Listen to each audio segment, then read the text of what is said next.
میں اکثر صبح کی چائے ذرا دھیرے سے لذت سے پینا چاہتی ہوں،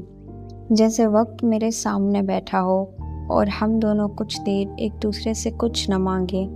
مگر یہ گھڑی کی ٹک ٹک جو دیوار سے نہیں میرے اندر سے آتی ہے مجھے رکنے نہیں دیتی۔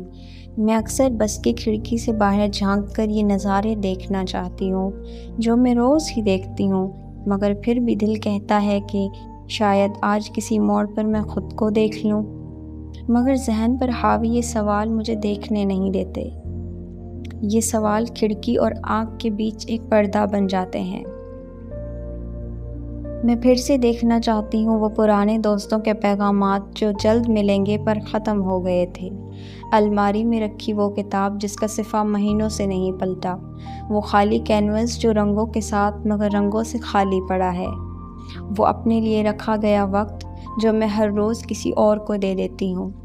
میں آئینے میں خود کو دیکھتی ہوں تو لگتا ہے میں جلدی میں کہیں چھوڑ آئی ہوں وہ لڑکی جسے چیزوں کو محسوس کرنے کی عادت تھی۔ میں رکنا چاہتی ہوں کتاب کے کسی جملے پر، کسی لمحے میں، کسی پرانی ہنسی پر، یا بس خود پر، مگر عملی زندگی کے یہ رنگ بہت بے رنگ ہیں۔ یہ سست رفتاری کو ناکارہ سمجھتے ہیں۔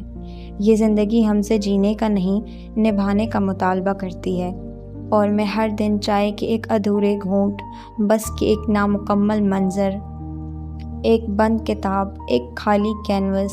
اور ایک ملتوی ملاقات کے ساتھ وقت کی دوڑ میں شامل ہو جاتی ہوں، کیونکہ شاید یہی ہے زندگی۔